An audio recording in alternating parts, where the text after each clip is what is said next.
What is going on, people? We are Tottenham TV here, back again with another post-match fan show for you guys. Spurs have been beaten 3-2 in our final pre-season game before the Premier League madness starts next week. At the Tottenham Hotspur Stadium, it was a game full of events, full of goals.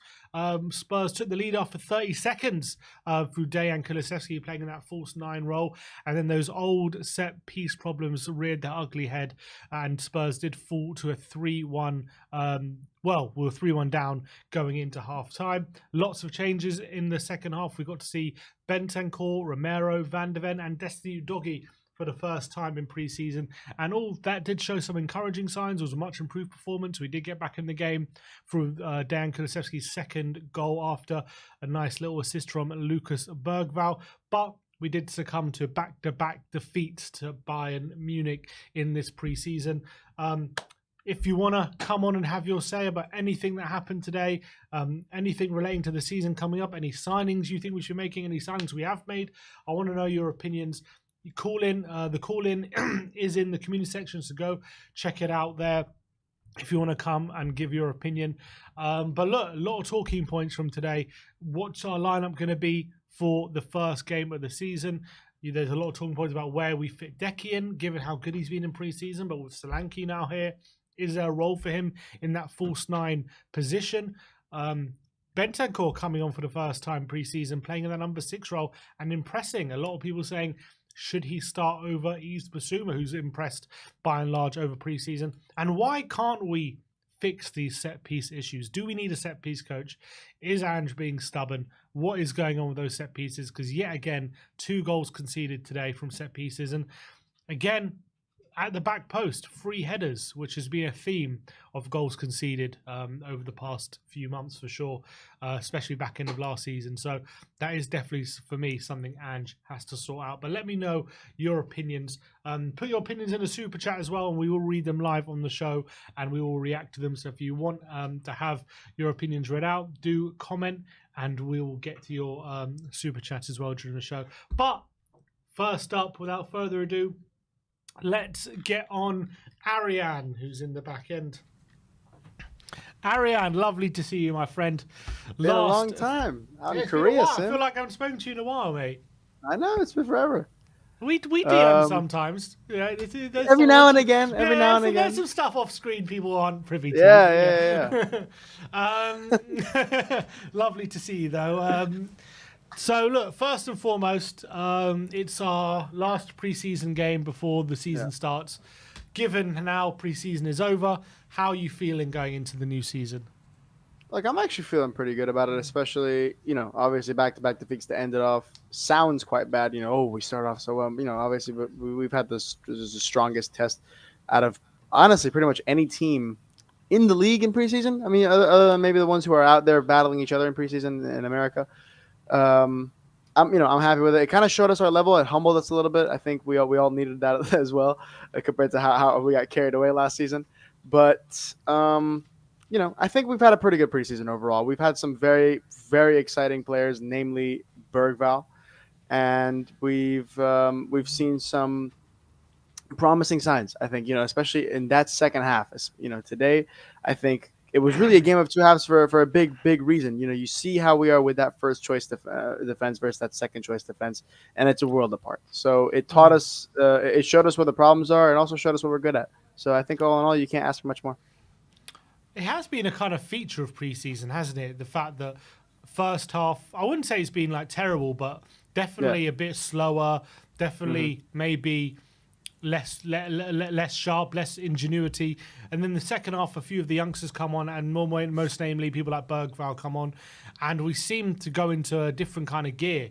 So, first of all, does that worry you a bit that the more senior players don't seem to be impressing as much in pre-season? And does that mean for you we should be giving more opportunities from the start for these younger players?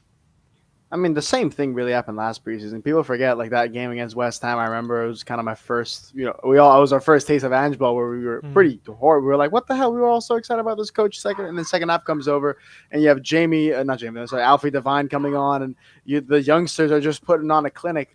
So it happened last season. I think kind of the thing that was most disappointing about this previous season was that we didn't give these youngsters a chance. And I hope this time around we actually kind of learn our lesson and we give minutes to the likes of Lancashire, to the likes of if he stays, Donnelly, to definitely Bergvall and Gray. If they don't get significant minutes this season, something went wrong.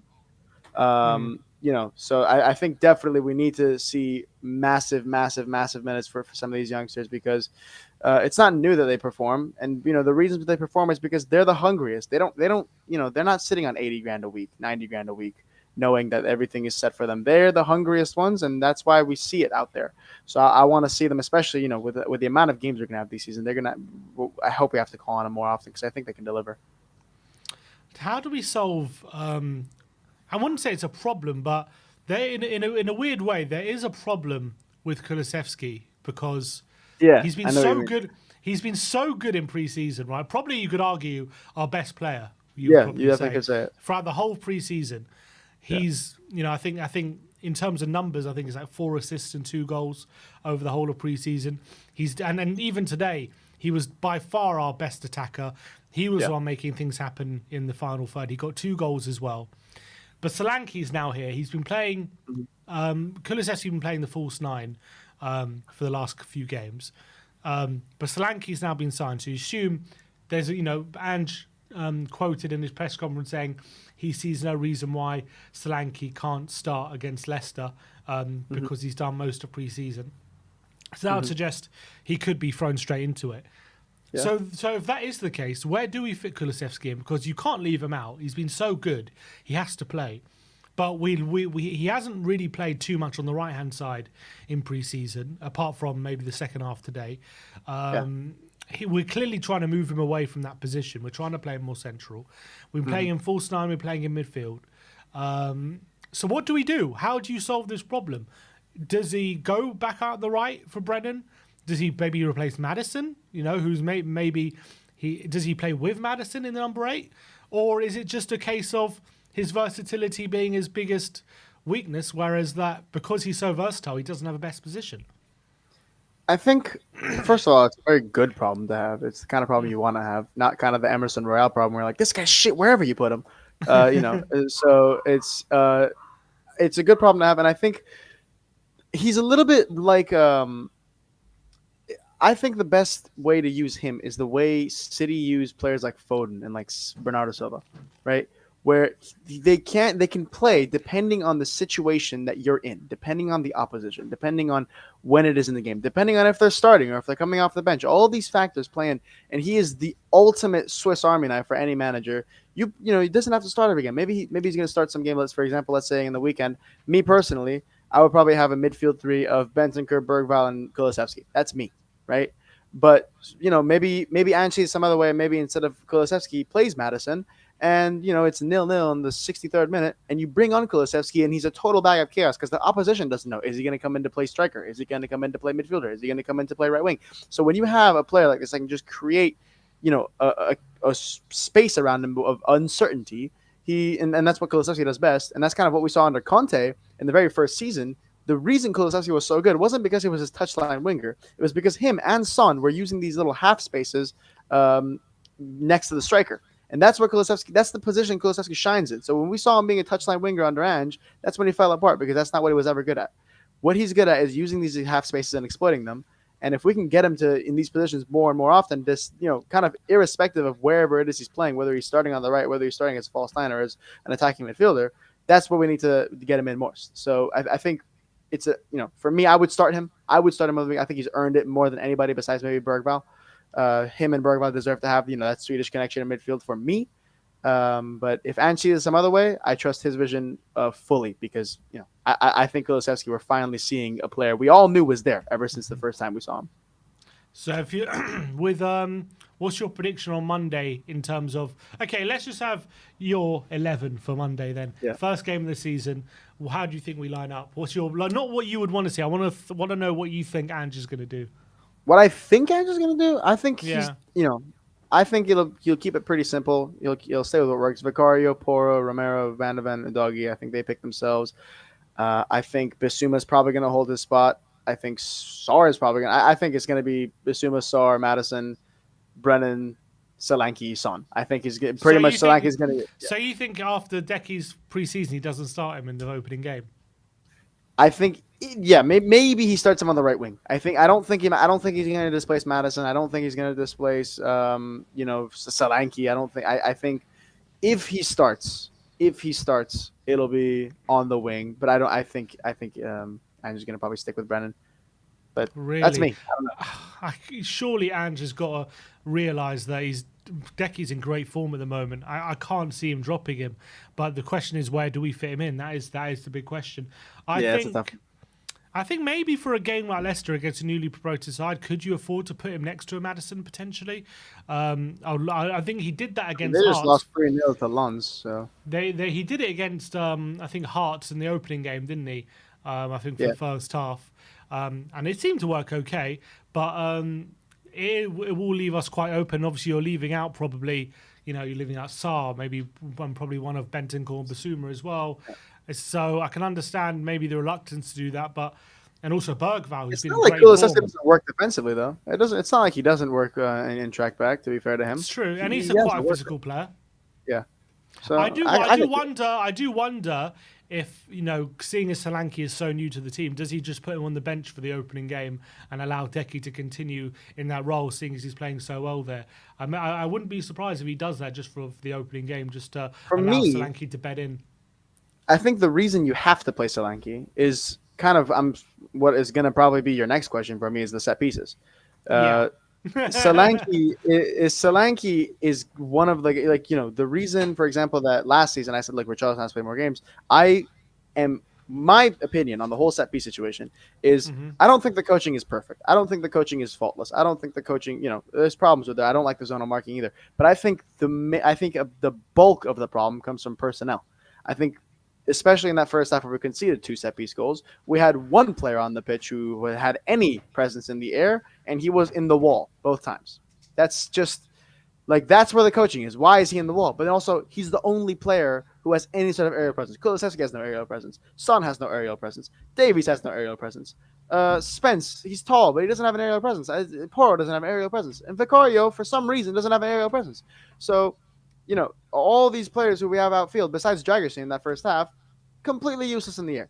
When we brought Van de Ven in, Mickey Van de Ven, Romero, even Udogie. I'm blanking. Udogie, exactly. Even Bentancur, and we brought in these players who have a bit more about them physically and aerially. We obviously, we didn't concede all half, and we didn't concede any set pieces. We looked more comfortable just broadly in the whole game, and I think, with Solanke in there, and I think if you look at our numbers, when Richarlison was on the pitch, our set pieces conceded were actually a lot lower and also back, throw away back. How many times have we seen Harry Kane clear a corner for us back in the day? True. When we have these more these strikers who are tall and they're good in the air, it's actually a defensive set piece a bonus. Also, in the beginning of the season, I'm gonna give another throwback. In the first few games of the season, when Richarlison was our starting striker, we didn't have any set pieces. I'm sorry, my brain's a little cloudy right now. I don't know why I'm speaking like this, but I'm saying when we have a striker on the pitch who's good in the air, we concede less set pieces. Easy as that. So I think for that reason alone, Solanke has to start. I'm going to keep it simple. I'm yapping too much. I hear that, but the problem I have is not just set pieces, but set pieces is part of it. But in open play, it's the same issue. We're always vulnerable at the back post every single time. Today, Gnabry had about 2 or 3 chances at the back post. It's a consistent issue where when the opposition winger has the ball and he crosses it to the back post, there's 2 or 3 players completely free. And it happens consistently. And I'm not sure. This has been a problem for a while now. And I don't know how he hasn't rectified it, or at least, I don't know. At this point, I'm wondering whether he doesn't care.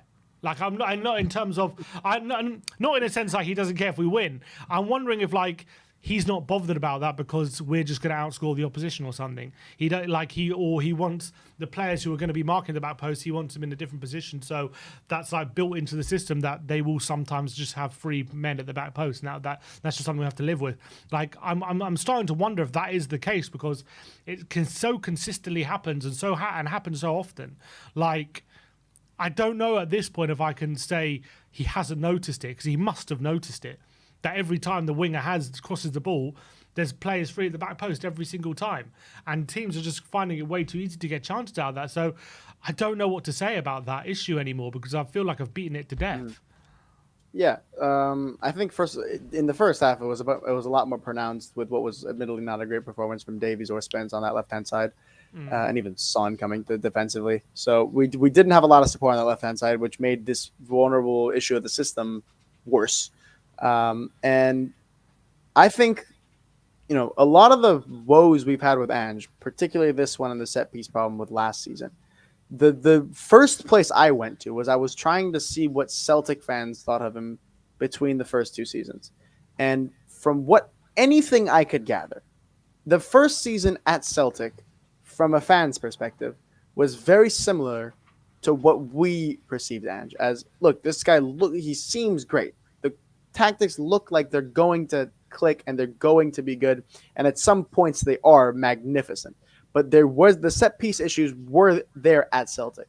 The defensive, the leakiness was there at Celtic. The Celtic, and I kind of asked Celtic fans. I even scrolled through old tweets. I remember the Celtic aggregate accounts, whatever, the whole 9 yards. I try to see what it is. Am I missing something, or is Ange missing something, or is the more kind of, I feel like the Occam's razor in this is, look, Ange, for every ounce of people saying, look, when we appointed him, people didn't know about him. Every single thing people said about him, oh my God, we wanted this young progressive coach, and we got this 60-year-old, first time in England, whatever. For all that, how old he is, the experience is there. I'm sure every single club this guy's been at, every single first season when this team's betting in, he's heard the same nonsense. This guy is clueless. This guy doesn't know what he's doing. He doesn't understand the set pieces. And then in the second season, in the third season, when things start to click, everyone's mouths shut. And I'm sure he knows that. And the reason he looks like he doesn't care, the reason even in the press, I remember there was that quote of him saying, I don't think the set pieces are the main issue at this club. And everybody was up in arms. I'm sure he's thinking, I've been here before. Mm-hmm. And, I guess we'll see the results of that this season. But from what I could gather, Celtic fans felt the exact same way we do. And they said the second season was kind of where it all started to better way. Because, when the team's getting more cohesive and they're getting, you can't fix everything in one season. It just doesn't work that way. So I'm sure Ange knows that better than anybody else. And there's nobody I trust more than him to fix it. I'm sure he cares about all the problems. I know more than anybody. He says, I don't want to play good football. I want to win. I want to win. I want to win the Premier League. If you say that as a coach, you can't not care about a big, big defensive vulnerability. I'm sure he's addressing it in the way he knows is effective. Ange just said in his press conference that there will be some more activity in the transfer market between now and the end of the window. What do you reckon he's alluding to? Do you reckon we got some deals lined up? I would probably, just from everything that's, the noise and Ange and even our recent spending habits, I really would be surprised if we don't land a winger, a pretty big winger. Well, hang on. Whatever a big winger is to everybody, you ask. Right? I'm not saying we're gonna get, whoever, Lamine Yamal, but I think we're gonna get a winger. I think that's probably gonna be the big signing. I really think, especially after today, the thing we need second most, arguably first most, really, if depending on who you ask, is somebody to fill in for Van de Ven, because Davies can't do it. I said it. Davies can't do it. Okay, so if I'm saying Davies can't do it, Davies can't do it. All right, and then third of all, I think, if we get a third signing to make it a total of 4, or a total of, what the hell am I saying today? To make a total of 5, 6 if you count Bergvall, then we're probably going to get another midfielder, because I'm sure there's going to be outgoings in midfield. So I think it'll be a winger and like a center back, left back hybrid fella are probably nailed on for me, my opinion. All right. Well, Ariane, lovely to chat to you as always. Brian Daigle is in the chat saying, shame on you for having a red duvet cover on your bed. It's whatever this color is, I don't know.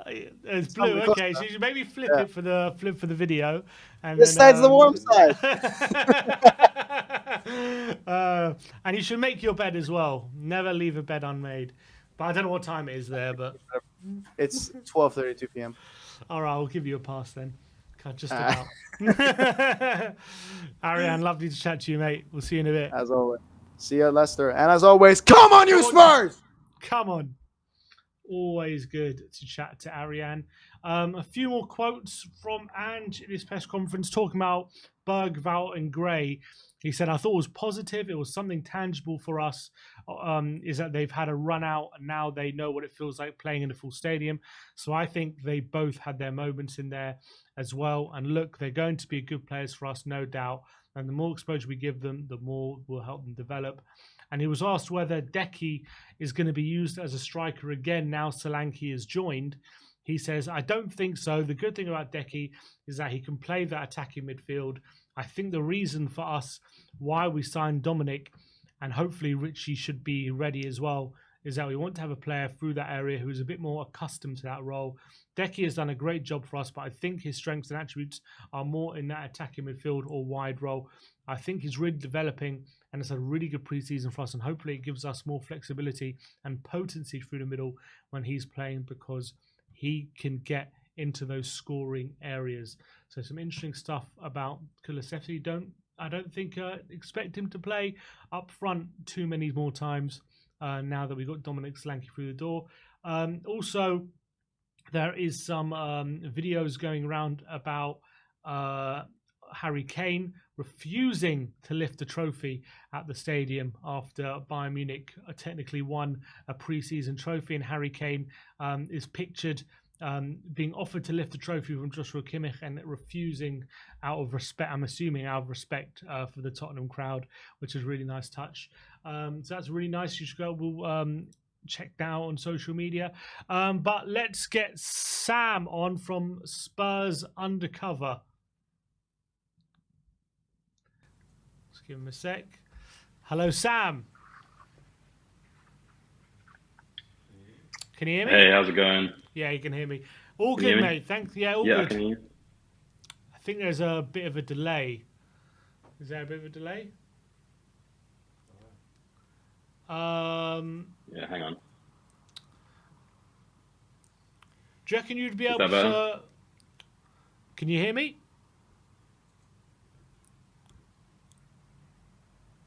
I think there's a very significant delay. I can hear you, yeah. Would you be able to maybe disconnect and then reconnect, and we'll get you back on? Is that all right?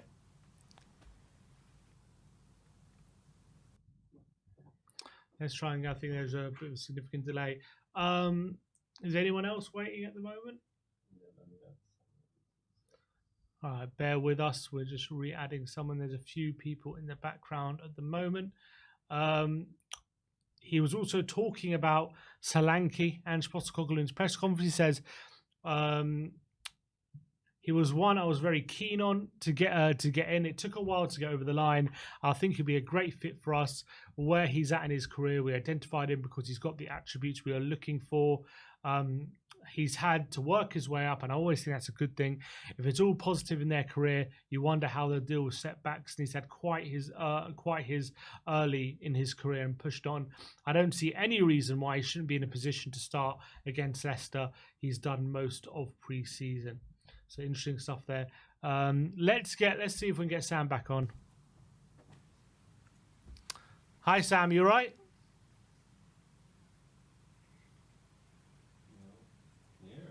Oh, I can't hear him now. I can hear something, but... Yeah, can you see it?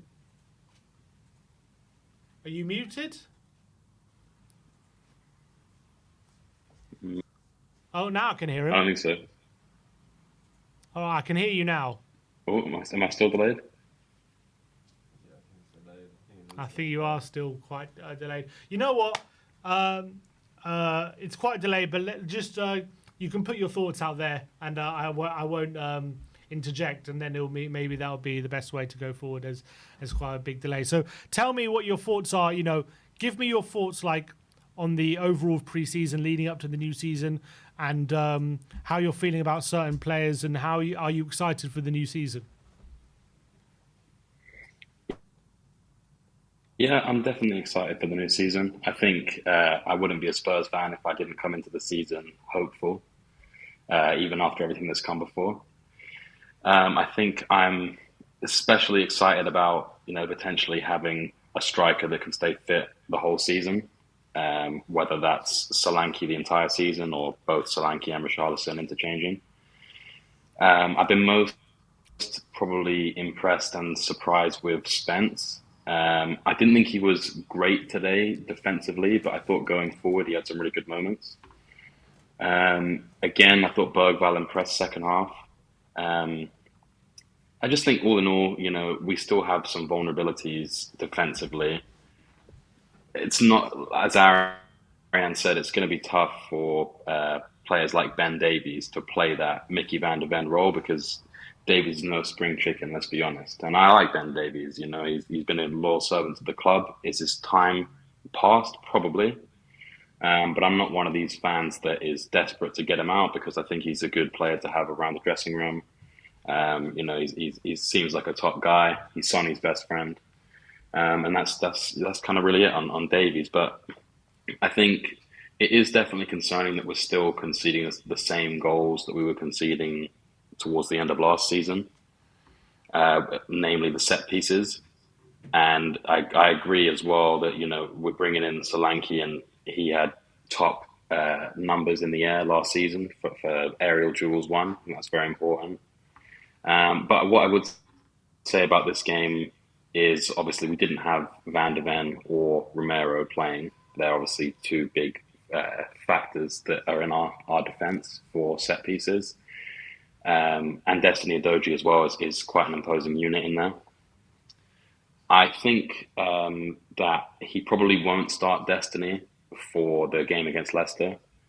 I think that he will stick with Spence because he's played pretty much the whole season, the whole pre-season. And I think that Destiny, you wouldn't want to risk getting him back in straight away to potentially leave injured, because I think that would just be a nightmare, especially if we end the transfer window with no left-back signing. Then we're just back to square one again with no cover. Admittedly, I thought Skip played quite well today. I'm not clamoring for him to be getting a start or anything, but I think that he was pretty good when he came on. We know what he can do. He's a steady Eddie. I don't think he ever really has particularly bad games. I think he gets a lot of stick from the crowd because he's just a boring person, I think, but he comes on, he gives it his all. He keeps the ball ticking. He might not play too many forward passes, but he does the role that I think that I don't know how I feel about Sarr playing as the 8. I think that's one of my biggest concerns about our midfield. I think that there's definitely a talent in there. He's got a decent pass on him, but I don't think that he's creative enough to play that 8. And I think that it hinders him as well as the team when he plays there, because he doesn't really have that kind of attacking prowess to keep going forwards.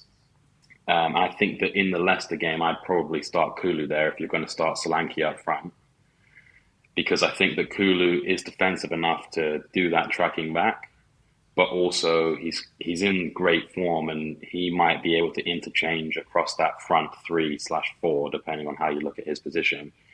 And I, to be honest, I don't really think that Maddison's been great in pre-season. I've seen a few people saying that he's been good, but I'm still a bit disappointed, because when we signed him, I was very excited for him to come in. I thought, this is finally that Eriksen replacement that we haven't had in God knows how many years, since even before he left, really, because the last season or so before he left, his form sort of fell off a cliff. You could see he wanted to go. But we just haven't had that Leicester James Maddison yet. I think it's something like since he joined the Premier League, he's had like the top 5th most goal contributions out of all players, and we just haven't seen that in these games. It's almost like he thinks, I'll throw a few flair passes and people will say, he's done well today, but we just need more from him. And I think it will come. I'm by no means saying I want to get rid of him, but maybe even he needs some time on the bench and let some of the youngsters potentially come through. Bergvall, as I said before, has been very impressive during the pre-season. So, maybe if you want to play one of Bentancur or Bissouma a little bit further forward, or let Bergvall play. I think Maddison might benefit from a bit of time on the bench, so he thinks I really need to get my act together. But that's kind of really where I'm feeling this season, going into the season. All right, well, look, Sam, unfortunately, the connection's not the best, but I appreciate your time calling in, and there's some really good opinions there, really good stuff to chew on, but we'll hopefully get you on down the line, but really appreciate your time, and thanks for calling in. All right, that was Sam. Interesting, he was saying doubts about Sarr there, which is, not something too many people have articulated. I think he hasn't been the best in pre-season, Sarr. I'm obviously a big fan of his, but I also do think there is probably a reason Tottenham have been interested in a number 8. Conor Gallagher, Jacob Ramsey have been spoken about in the press, and Tottenham apparently are looking for a central midfielder who's got more of an eye for goal and more instincts in going forward. And maybe it's because that's something that Sarr lacks, as much as he gives unbelievable energy to the team. And I think he can go forward. We've seen him have good moments going forward, but maybe there are some doubts about how suited he is to that number 8 role right now. And, I think the club's actions maybe show that. All right, let's get MC Mixer on. He's in the back end. Hey, always my name wrong. It's Fixer. It's an F. Fixer. Always Mixer. Always Mixer. I'm going to allow it today. It's not a problem. Apologies. Not a problem. No, you're absolutely fine, mate. How you doing? I'm really sorry, bro, about that, but we'll get it fixed. It's poor staff. I'll fix it. He said he's fixering it. Oh, perfect. Appreciate your time for coming on, mate. Look, pre-season has finished now. We've played, obviously, you've played Hearts, we've played QPR, Vissel Kobe, K-League All-Stars, and a doubleheader against Bayern. How are you feeling with the season a week away? Do you feel like we're ready for the season? Ready? I don't know. Look, overall, I'm happy. We've seen the progression of what we wanted to see with Ange, right? That's what we've seen. The progression is there. Everyone knows what they're doing, finally. And that's my biggest takeaway from the entirety of the squad, from first-team players down to youth. Everybody knows what they're supposed to be doing. I was really impressed with Archie Gray today, to be honest with you, playing a right back. He tucked in well into the midfield, which was my biggest concern. I don't think it was perfect by any stretch of the imagination compared to, obviously, Pedro Porro, but he did a good enough job and knew what he was meant to be doing. Pre-season, it was good. I think let's not get too disheartened because of the 2 Bayern Munich games, really. We had no first-team defense in the first game. In the second game, we had a second-half first-team defense other than Archie Gray for Porro.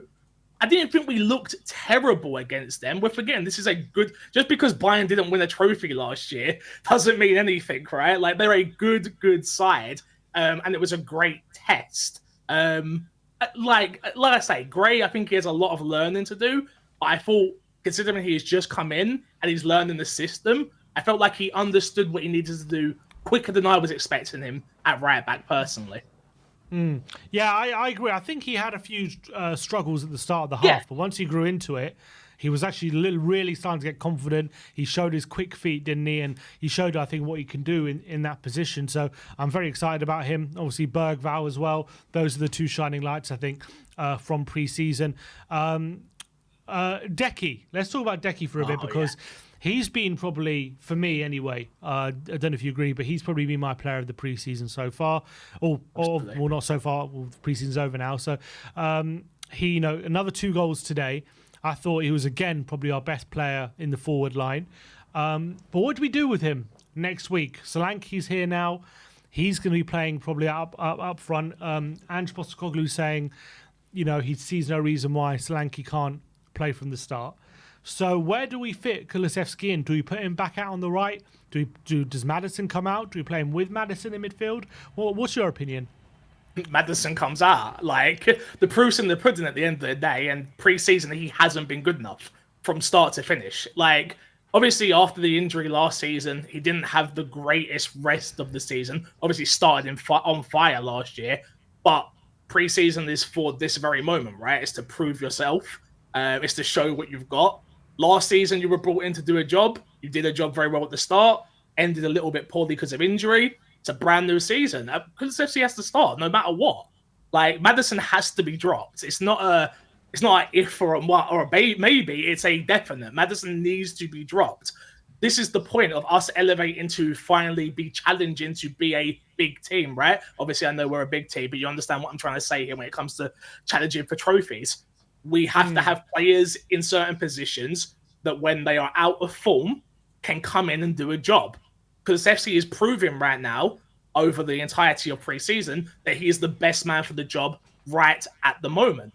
That goes without saying. So Maddison, for me, he has to be dropped. He has to be. Son going back out on the wing for me is huge. I don't like him down the centre personally. Obviously, we've got our new striker, which I didn't want. I'm going to be honest. I wanted Toney, but the manager has spoken, so I get behind the player, of course.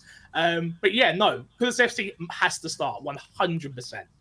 So you're not on the Solanke bandwagon at the moment. I am now. We bought him. Yeah, we got him. But is he? Why would you prefer? Why would you say you prefer Toney over Solanke? Look, I just liked what Toney offered. We were talking about like corners and things like that, right?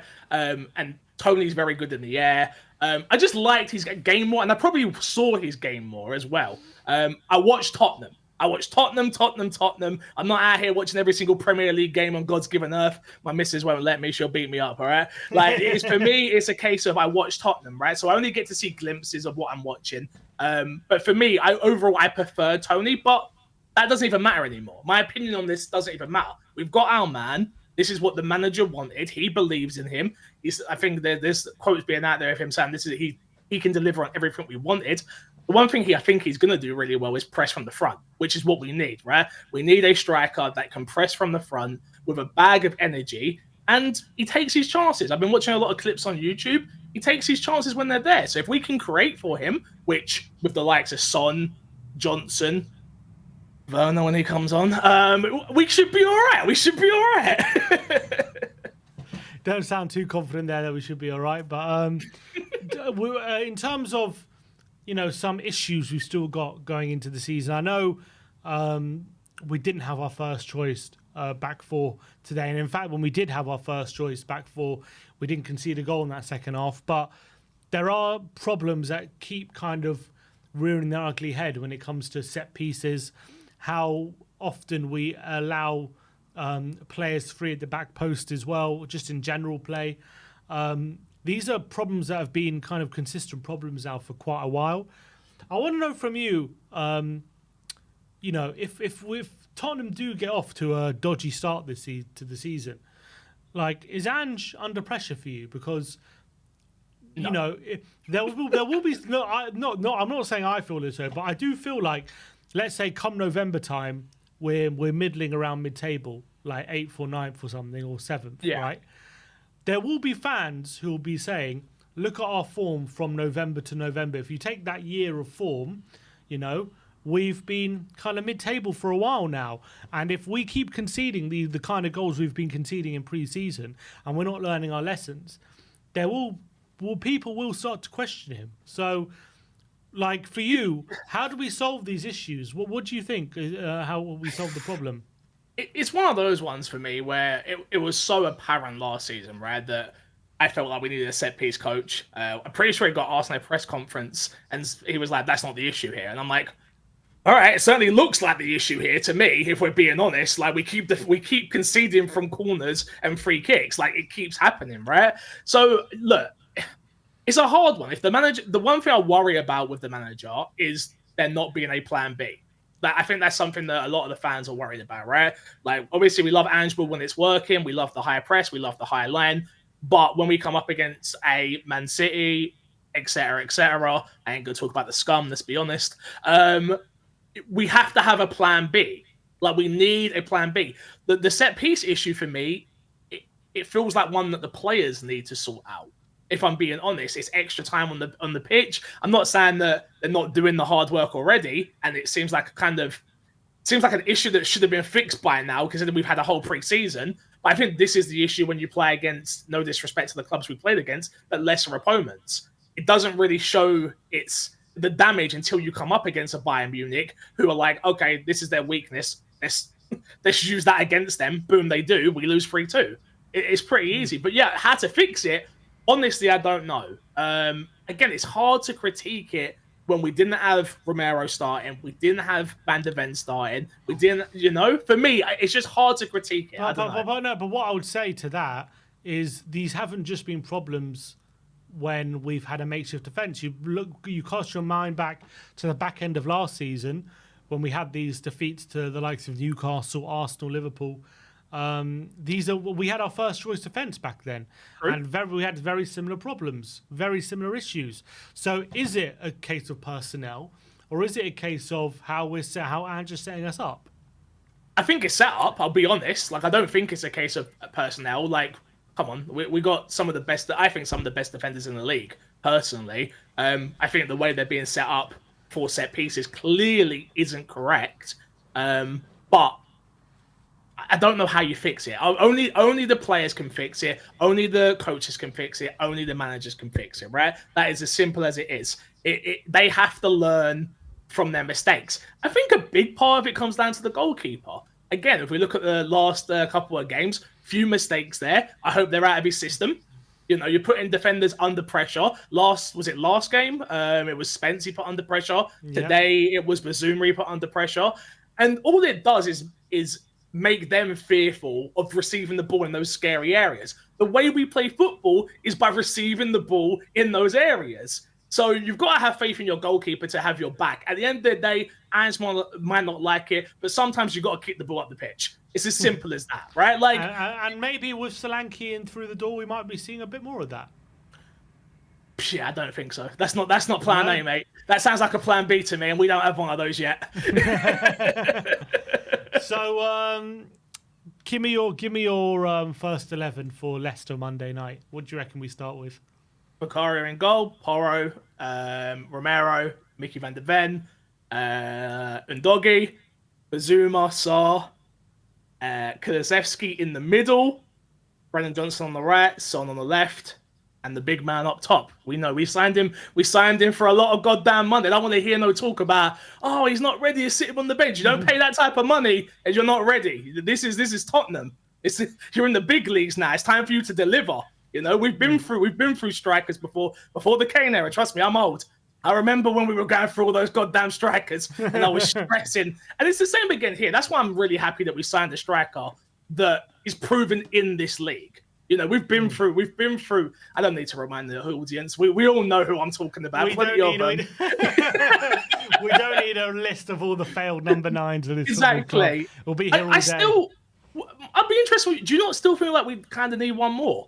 Because I really don't like Son down the middle. I really don't. Well, we still have Richarlison. Yeah, we do. So, right. if you count him. To be fair, look, we look at Richarlison. Obviously, he come out and spoke about his mental issues and stuff like that, like mental health and things. A fit and healthy Richarlison still returns you 15 goals. Mm-hmm. Let's be honest. So having that option out wide or off the bench if he's going to come in for Solanke, you're right. It's not a bad option to have, to be honest with you. Mm-hmm. Me, if I could have, I would have. I know he's already said that he's not leaving and things like that, but I would have cashed in on him real quick. Send him off to Saudi. I would have. And Ange says we're still active in the market and he expects some movement between now and the end of the window. What do you expect? We know how many more signings? What do I expect? So what I expect to happen is we hear nothing until deadline day, and then we bring in some guy that I've probably not heard of. That's probably what I expect. What I hope happens is we go get Eze, right? Like that's the player that we should be. That's the player we should be going to get at the end of the day. How much money does this club have at this point? We got the stadium, we've got all this. The money is there. Go and do the business. That's what we need to do. If we want to compete with the Man Cities and the Arsenals and the Liverpools and all of these clubs, we have to have squad depth. It's something that I feel like we've lacked for years. And I like the squad right now. I have to say, overall, I do like the squad. Other than, left midfield with Werner. But and that's where I do feel like we need. I know Eze.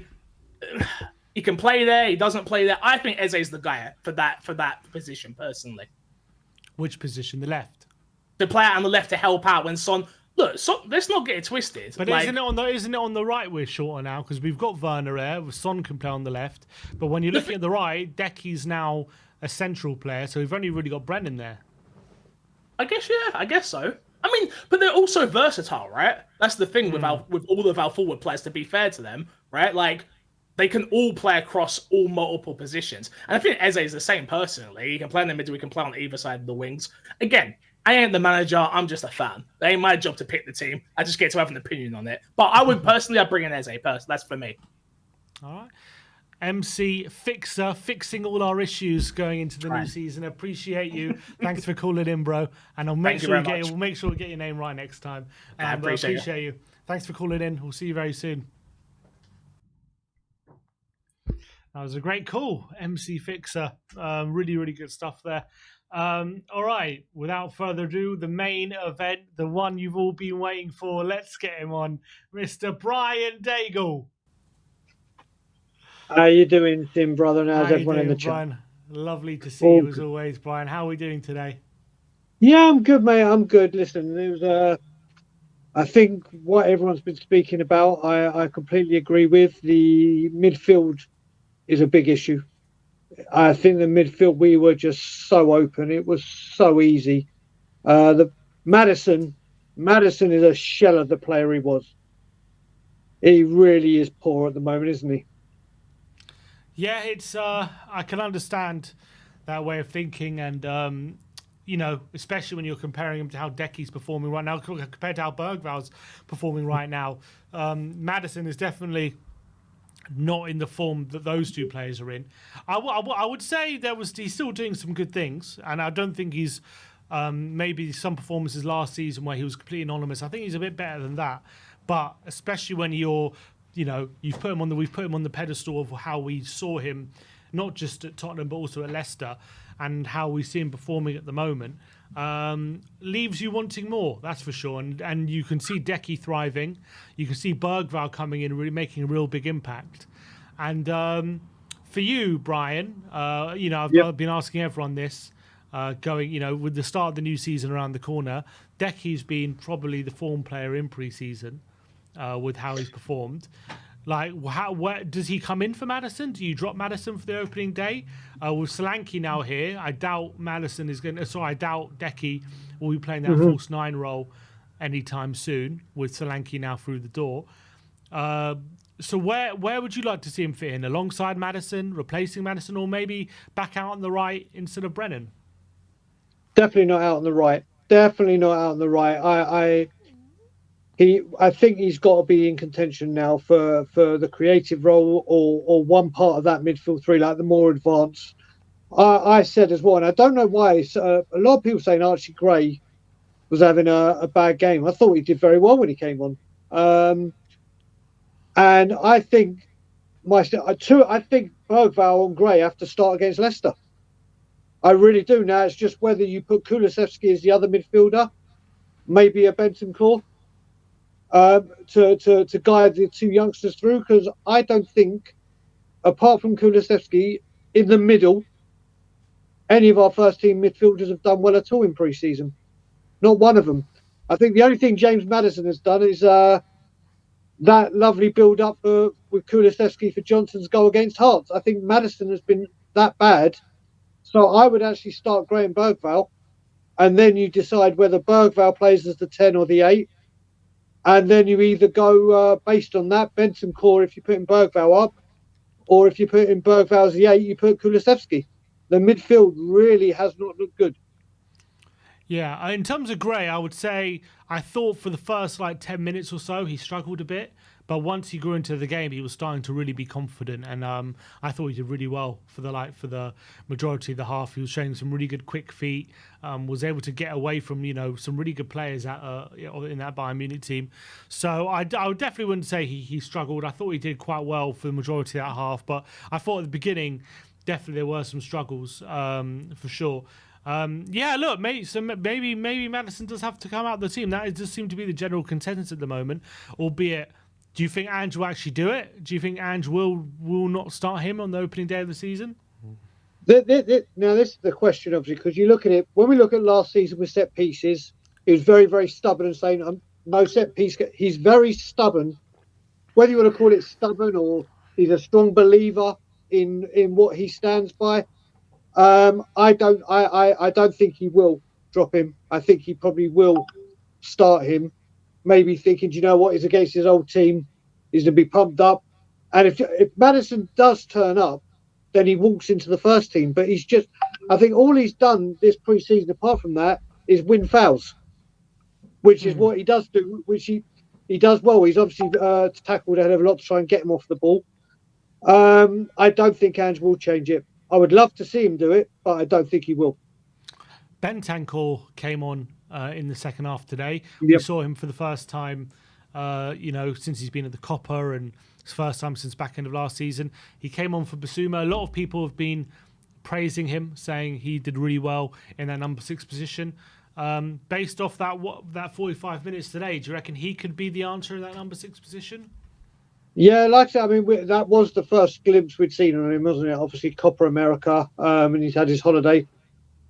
I think the way the other midfielders have played, I would play him. Like I said, it's a toss-up between, for me, Bentancur and Kulusevski to support the two youngsters. I did like what I saw from Bentancur. A couple of passes went aside, but like we said, it's his first real moment or minutes of club football, and he's got the rest of the week to train. So I like what I saw from him. Obviously, we know the heights he can get to, and if he gets to those heights again, we're laughing.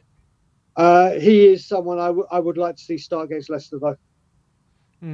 Yeah, I think, when you see those glimpses of Bentancur getting back to his best, it's hard not to get excited about the prospect of him hitting those heights. And for me, when he was at his best under Conte, I thought he was one of the best centre mids in the league on that kind of form. And if he can hit that form again, then I think it would really be in the money. And I think he could really be the answer to that number 6 position. I think a lot of the time last season when he was playing that role, he was still recovering from that injury. You could see that. I think he was more probably struggling with the fitness and the legs aspect more than anything else. And I do think he's got the temperament and the technical ability to play that role. It's whether he's got the legs to cover all the ground that you're going to need to cover in that position, which he was able to do under Conte. But whether he can do it now, I think he's going to have to prove that. But if he can get back to those fitness levels he had under Conte, there's no reason why he can't be the answer. Let's talk about some problems that people are going on about going into the new season, which seem to be long-standing issues now when it comes to set pieces that we concede, and also continually allowing chances conceded at the back post.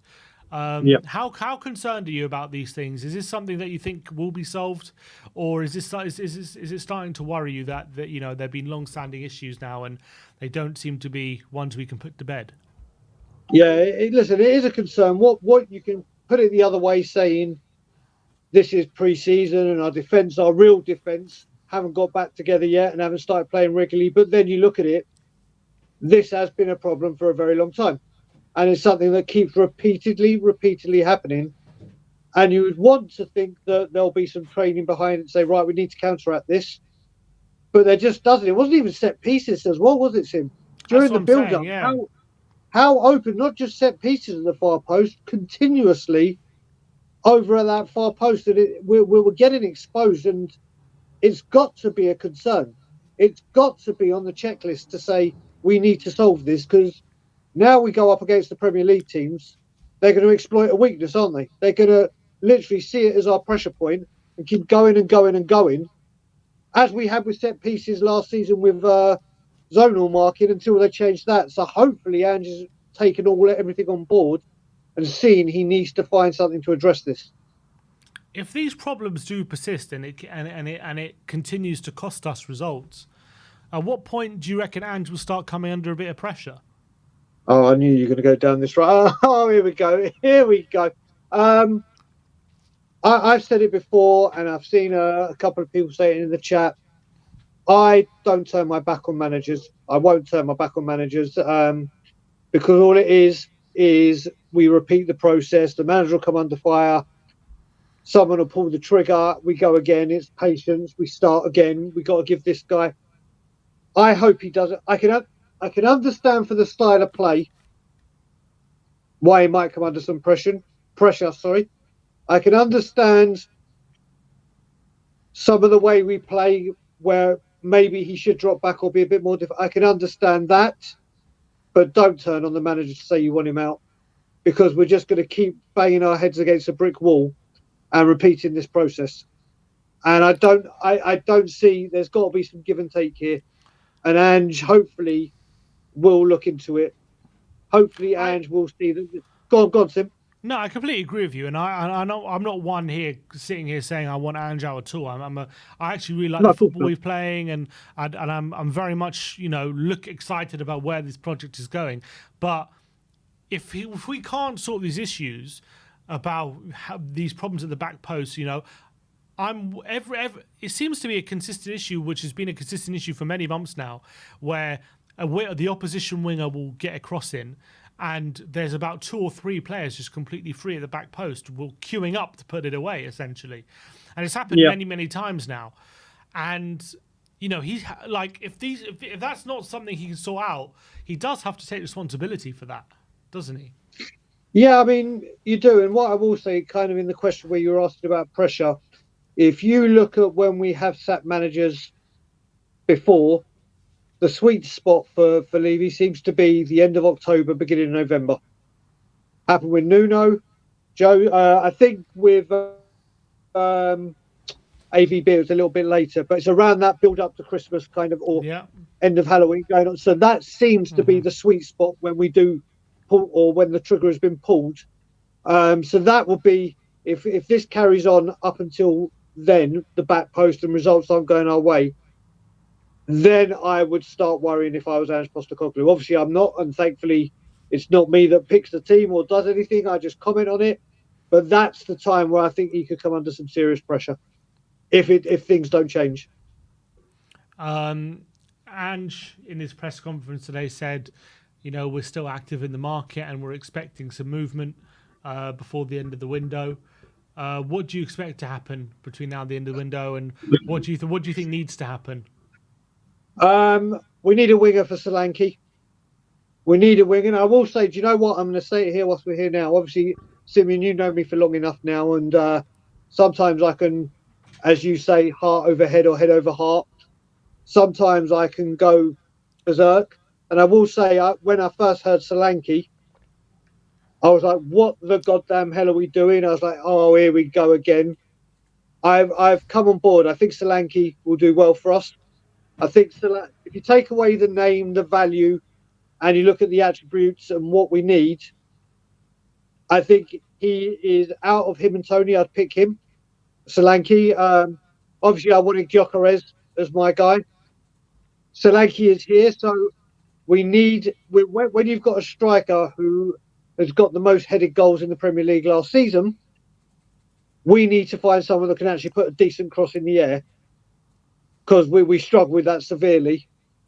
We need to get the supply line to him. It's all good getting the guy that fits the system, but if you don't give him the tools to play the way that he scores, then you're setting him up for failure. I was kind of speaking yesterday saying, is a winger more important than number 6, or is number 6 more important than a winger?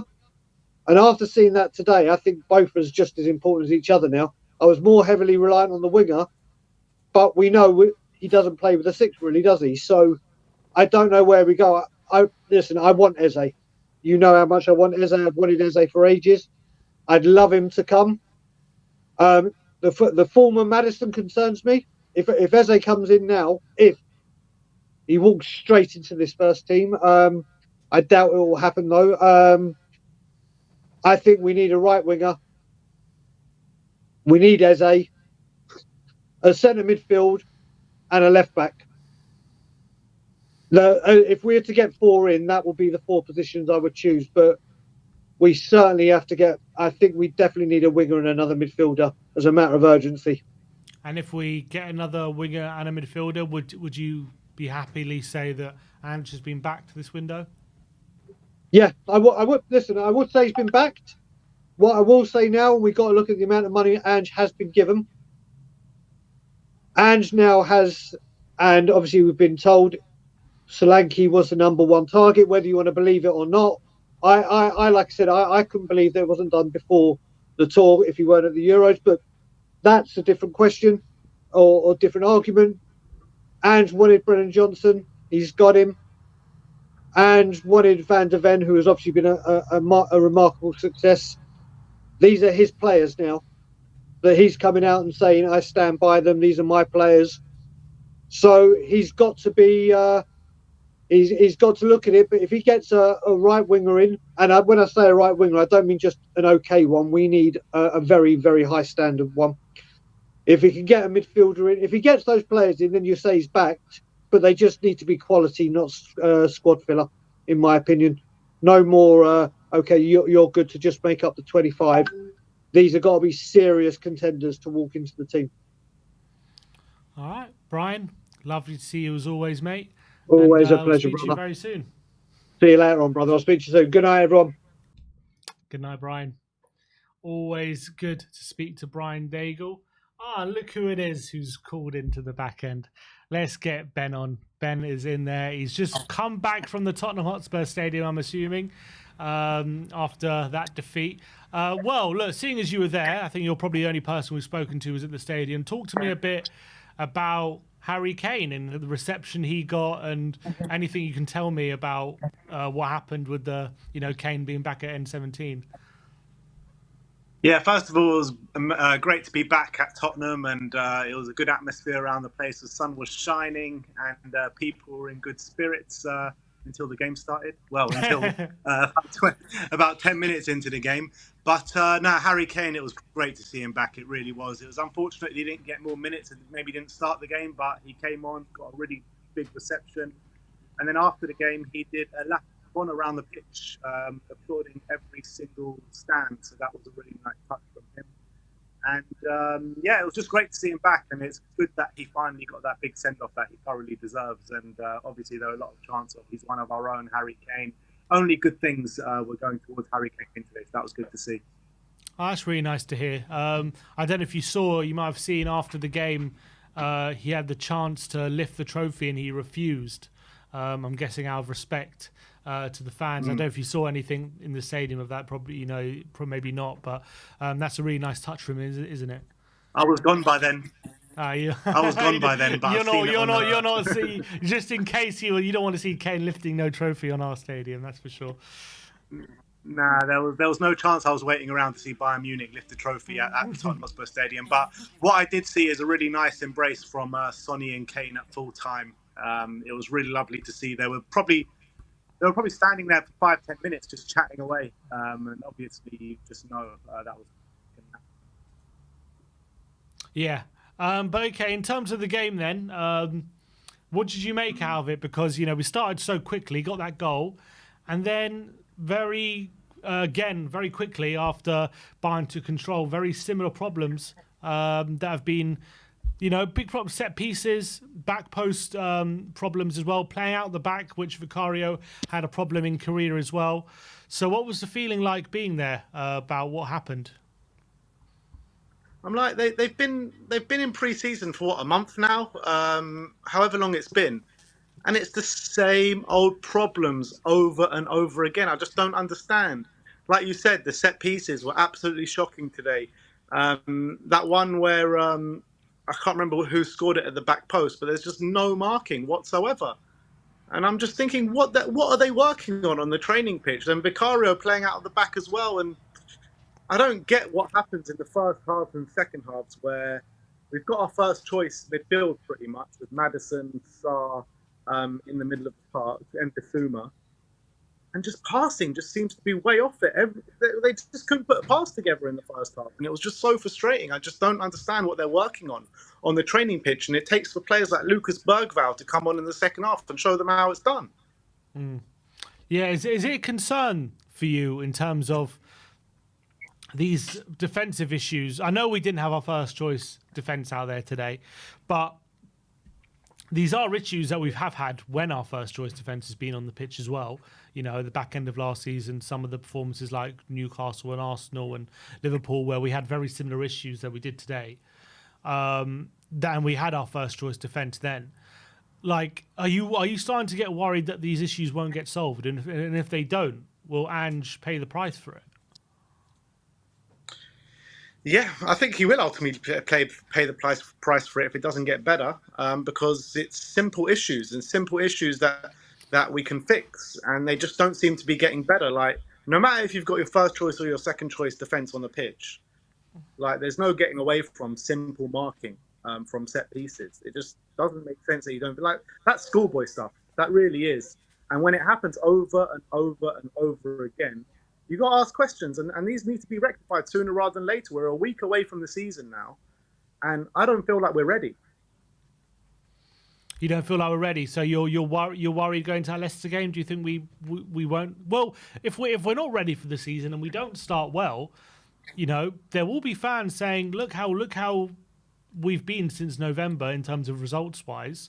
You know, I think there will be a bigger noise about, you know, people questioning Ange. Not that I think that's right, but it's only natural when, you know, you probably take our form from November, and if we have a dodgy start now, they would say, look at this period of 9 months where we're 10th in the form table or something, and it's not improving. And then people will start to question Ange. But hopefully he has to sort that, because if these issues are continually costing us results, it's going to be a big concern going to the season. But look, let's talk about more positive things. I want to know what your thoughts are on Bentancur, because first time we saw him, obviously we saw Romero, Van der Ven, Udogie as well, who I thought all three of them looked pretty good.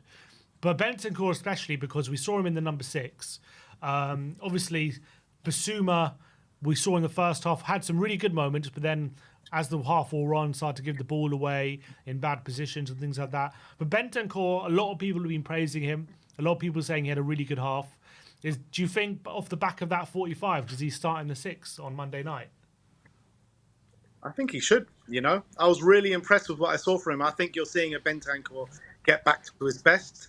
And I was saying in my post-match reaction, like, I have no idea what midfield is going to start, but the midfield that I think should start is Bentancur, Bergvall, and Kulusevski. Yeah, and so that was going to be in one of my other questions about Decky, where he fits in. So you think Maddison has to come out, Sarr has to come out, and Basuma have to come out? Absolutely. I think Maddison was really poor today, like really poor. Sarr showed a bit of flashes in the first half, but again, it's not the same Sarr that we do know and love. And the midfielders that are really stepping up for the team are those 3 midfielders that I spoke about. Yes, Kulusevski's been playing in the 9, but I think Solanke does come straight in, especially what Ange said in his post-match presser. So I think you've got to play the players in form, and Bergvall is literally running the show every single game whenever he comes on. He has to play, in my opinion. Bentancur, not only did he show signs that he's getting back to his best today, but in the Copa America for Uruguay as well, he was, put in top performances. So I think he's got a big shout to play, in my opinion. And Decky. So, yeah, I think those 3 players are the players that could start. And Maddison and Sarr and these kind of players need to play their way back into the team, in my opinion.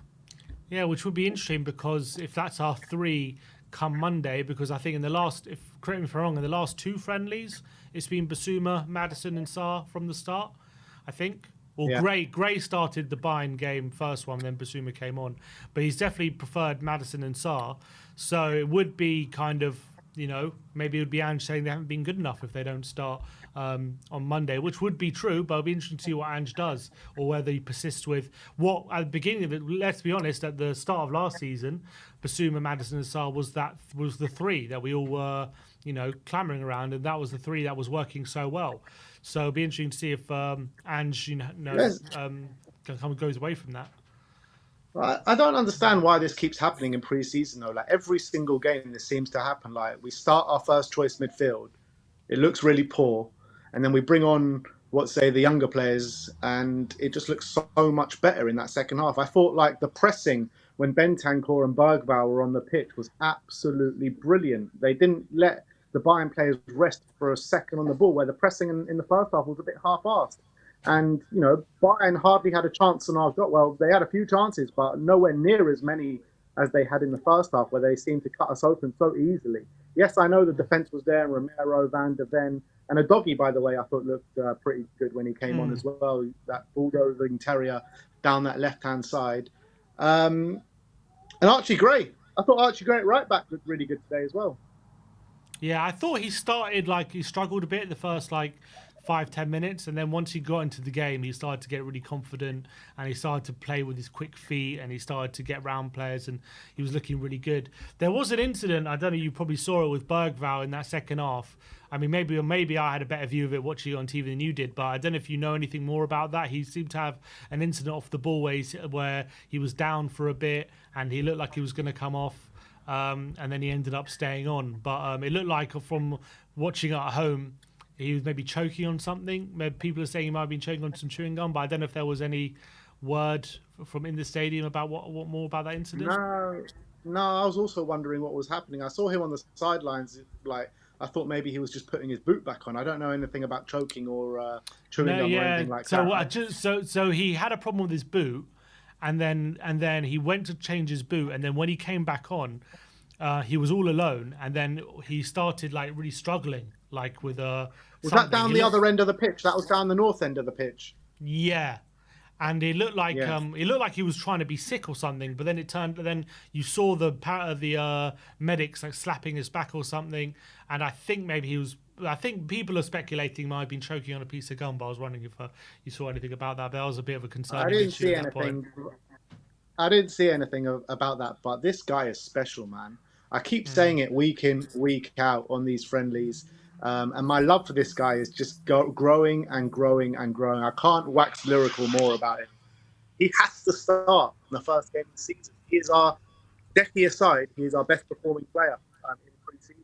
And we had some Swedish link up today, didn't he? He assisted Decky for that second goal. What a goal that was, by the way. Yeah, good pressing, won it hard the pitch, and then really good finish from Decky on his right foot. And what do I keep saying about Decky? Use your right foot more because good things happen. All right, so before we let you go, give me your starting 11 for Leicester. What do you reckon it is? Vicario in goal, but he needs to get better at playing out the back because he's really starting to frustrate me with that. Right back Porro, left back Udogie, Mickey van de Ven and Kuti Romero at centre backs. Bentancur in the 6, Bergvall in the 8, Kulusevski in the 10. Or Bergvall in the 10, Kulusevski in the 8, whichever way he wants to go. Brennan on the right, even though I think he's been poor the last couple of games, I just don't think we have options. Solanke up top and Toney on the left. All right, well, stay tuned for tomorrow because we're going to be doing all the post-match content, me and Ben, so watch out for that. But Ben, that's all for now. I'll let you go enjoy your evening. I'll see you very soon. Enjoy. I got to edit the vlog now. Well, watch out for that then. Cheers. See you later, guys. See you in a bit. All right, that was my brother. Let's get on Ross. Oh, wait, give it a say. We'll get him on in a second. While we wait, is there any comments? God Beat says, Bergvall was just excited to play today. His breath of fresh air going to be huge. Daniel Hack says, Bergvall is currently our best player, but people want us to buy Eze WTF. What else are people saying? Crow says, Gray loses the ball so much, but we're all blind because he's young and has some quality. He was not happy with Gray. All right, I think we're ready for Ross now. Let's get him on. Hey, Ross. I think, he's muted? Oh, is he your side? Second. Okay, there we go. Now you hear me? Perfect. Now I hear you. Loud and clear. Nice to have you on again, Ross. Nice to see you. Hope yes, you're sir. doing well. I am doing very well here in Seattle. Final preseason game. I'm not going to get too worked up about it like some do. I mean, Bayern Munich. They're only one of the best teams in the world. Have a lot of attacking talent. We didn't have our starting defense for the first half. I mean, that's some of the things you have to take into account. Now, I'm not excusing everything. I mean, yes, we have had our problems. Vicario had a rough time playing out of the back. set piece issues, but overall, I think it was a pretty good match. I mean, for tale of two halves, but we're used to that. Ben in the previous calls said he doesn't feel like we're ready for the new season. What do you feel about that? I don't know if I'd go as far as to say that. I mean, yeah, there are some concerning things, but it's been kind of a long preseason. A lot of guys are playing out of position. People are just getting back. I mean, almost our whole defense has been gone the whole time, and they're just now getting back. So there's some concerning things, but I mean, I think there's a lot of teams that could say that too. So I'm not really that concerned about Leicester, newly promoted side, and when you play it for real and the lights go on, it's a different thing. It's a whole different animal. Preseason doesn't really mean anything. We're not going to even really remember this game in a couple of weeks, so it's that's something you have to take into account of too. Yeah, I understand that. In terms of looking towards next week, there's Ange has got a few big decisions to make, doesn't he, when it comes to who's going to be in that starting 11. There's Decky. Where does Decky fit in, given that he's in such good form? Does Bentancur start now, given how well he did when he came on today? There's the likes of Bergwijn, Gray, who have been so good in pre-season. Do they come into the 11? Maddison's have been a bit off the. Maddison and Sarr really have been off the boil a bit. So do they have to come out the team? Solanke's just joined. Does he start? So if I asked you, what's your starting 11 for next week, what would you go for? Okay, I would go Vicario in goal, Porro and Udogie at the backs, Van de Ven and Kuti in the middle. Midfield, yeah, that gets a little interesting. I would probably have to agree with Ben. I would have those three. I think Bergval's really shown enough. I mean, that kid, Sunshine, I call him, like I don't know if you ever saw. You ever remember the Titans?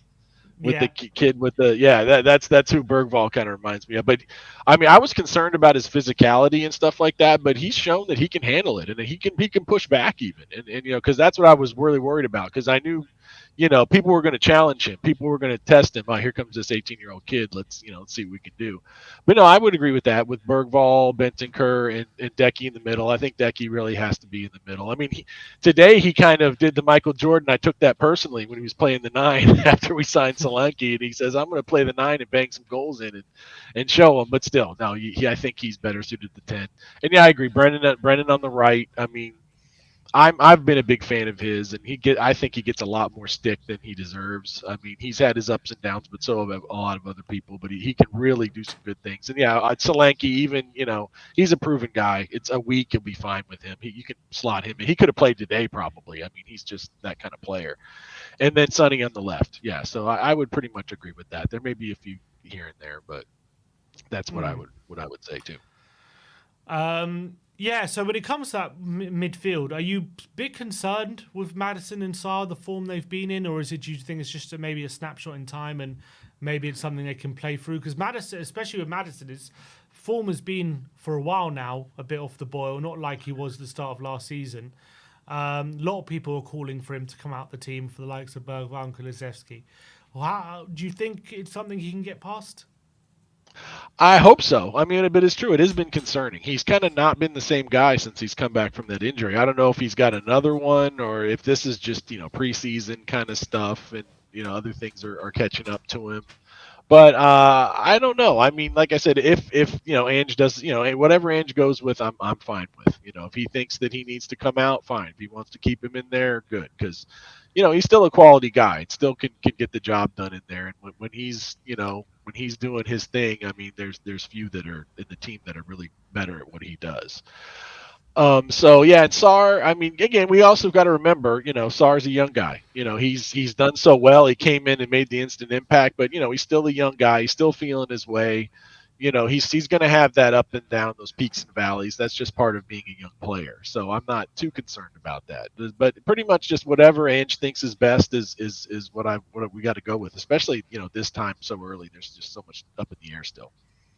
When it comes to Decky, do you see him at the moment, given how well he's played in pre-season, is he a bit undroppable at the moment? Like, do we have to just find a way to fit him in? I think so. I think so. He's really been dedicated this preseason, and he's really making things happen. And as we know, when he's doing that, I mean, they're so good. Like Pep. Kulisevsky, what the player. We've got to play him doing this. I mean, I'm glad he's found that role in the middle. Because on the wing he just got so predictable at times. Cut inside, and he can still play there. I mean, at times different configurations and matchups that we have. I mean, he can still play, but that's it, the versatility, and that's what we're seeing.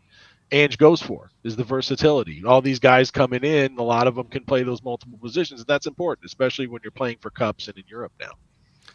For Monday, do you see it as it has to be Decky or Maddison, or do you think he could fit them both in somehow? I don't think it's an either or. I maybe see him fitting both in. I mean, I think he's going to want to start out with veteran guys, guys that have done it and proved it. But I mean, it's great that we've got all these young guys that are showing signs of doing so well. I've only been following the team since Poch's last season, so I haven't been following you guys. But just in that time, I mean, the number of promising young players has just been incredible. These guys are coming in, they're showing out. They're making a good case, and that's good because that's competition. That pushes those other guys that say, "Hey, I better perform," or I got this. I got a Mikey Moore, I got a Bergvall, I got an Archie Gray behind me. That if I don't do it, he's going to come in. So it's always better for the team. Yeah, I would, as someone who has been watching Spurs for 25 years or so, this is probably, I would say, it's probably the most excited I've been about the talented young players since I've been supporting the club. I don't think we've ever had such a roster of talent as we do now. Yeah. So I definitely think this is something definitely to be excited about come the new season. In terms of a few negatives, as you pointed out, we didn't have our first choice defense, but these problems about set pieces and especially players being free at the back post, not just the set pieces, but general play as well, is something that continues to be a problem. It was something that, again, today was exposed quite badly. Are you at all concerned that this isn't an issue that doesn't seem to be going away? And if it doesn't go away soon, then will Ange start coming under pressure? Yeah, I mean, it is concerning to see. Like I said, preseason, again, I always try not to read too much, but it is much of the same. It's like we just need to get Johnny Vio back. I mean, that's what it is. He for the U.S. team, the U.S. men's team, he was set piece coach, and we scored some really nice goals for set pieces. In fact, Pulisic actually pointed him out in the crowd after he scored off a set piece goal. And so now that our Berhalter's out, maybe we get him back. But in all seriousness, I think it's just something that just needs to be worked on. I think we got a little better toward the end of the season. And when we stopped doing the zonal marking and stuff and went back to more of the man-to-man stuff, I mean, if it continues to be a problem, sure, he's the head coach and he's gonna come under some question for it. But I mean, I don't think it's anything that's gonna jeopardize him job-wise or anything, at least not early on. But it's a concern. But I mean, it's not something that I'm just completely up in arms about with Ange or anybody. And saying we're still active in the market and we're still gonna bring in some players. What do we need between now and the end of the window to say it's been a good window? Definitely, yeah, a winger. We need some depth there for sure. And in midfield too, we could use that. Like Eze would be great. I mean, that guy is just super talented. For the wing, I know there's Bukiako. Is that his name? I'm trying to butcher that. What's it called? Bakayoko. Bakayoko. He looks really good. I was watching some highlights of him. I haven't really heard us mention about him much anyway. But I'm glad we didn't pay that for the 60 mil for Neto, though. I mean, I like Neto, but with that injury history, we can't take a chance. And I would actually like to see us, and at the fullbacks, it would be nice to have some depth there. And even if we could even swing it, and maybe a younger guy, wouldn't mind seeing some depth at center back too. Because I mean, as we've seen, outside of Kuti, I mean, Dragoshin's done all right, but he's only been a half season, so he's still kind of feeling his way. So if we maybe a younger guy or something that's maybe been down in the championship that's shown some promise, we could bring him up. But yeah, definitely winger. Sounds midfield. Like you're describing Ashley Phillips. or there we go. That's right. I forgot about him. Yeah, I forgot about it. I forgot. Has he been hurt or something? I don't think he's been playing too much. No, well, he played a bit in the Hearts and QPR game. I think he played second halves there, but I think the plan at the moment is to loan him out, it seems. Okay. All right. But yeah, that's kind of what I see there.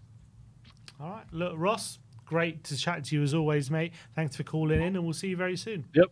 All right. Come on, you Spurs. Come on. All right. Always good to chat to Ross. And now for the main event. It's me. It's KPV. What up? Big up, Carl. What up? What's going on, mate? Not much, just been watching the game, and it's nice. It was great to see Harry and Eric Dyer back, and receiving a gift from the former club captain and icon Lady King, the ambassador, and yeah. Lovely. And Harry Kane, he refused to lift the trophy as well. Yeah, and I bet you Eric Dyer lifted it, did he? Good point. I don't know, actually. I didn't see whether Eric Dyer lifted it. I know Harry Kane refused. Well, we appreciate that, Harry, and it's good you didn't lift it, because we would be upset, because I know someone didn't lift the trophy at our stadium before, but it wasn't. They won the league, but I don't care at our ground, and it's good that Harry didn't lift it, so we appreciate that, my friend. And we've now lost to these lot 4 times, and Gnabry, the Arsenal reject, has now scored 5 goals against us. We lost 7-2. We needed revenge, but we can't seem to beat them. It's the same thing against Chelsea. The season under Conte, we couldn't beat them at the bridge, and at least we took a point. But when are we going to beat them? Like, we can't seem to beat Bayern Munich. Yeah, we beat them in the Audi Cup, and we beat them at their ground. Like, what is going on? We can't seem to beat them. Like, can't. But yeah, they've got some good players, but Kane and Eric Dyer, I'll accept. But the rest, Gnabry can cough back to where he came from, man. Go back to where he came from, because I can't stand him. Arsenal reject, and he's still shit anyway. So they'll go trophyless again this season, and he ain't gonna win nothing, because ball job. Like, Carl, tell me about Dominic Solanke. Do you think it's going to be a good signing? Yeah, good signing. I said on Tottenham on tour yesterday on Brian's channel that I would have preferred Toney, because I think he would have been better, because Solanke, Chelsea reject, Liverpool reject, like a relegation player. Like, I would have preferred Toney, but Solanke, okay. I've got my FPL team, but he's still listed as a Bournemouth player, so I've now got 4 Spurs players. I've now got Romero, Van der Ven and Kulu, and now Solanke, so that's 4 Spurs players.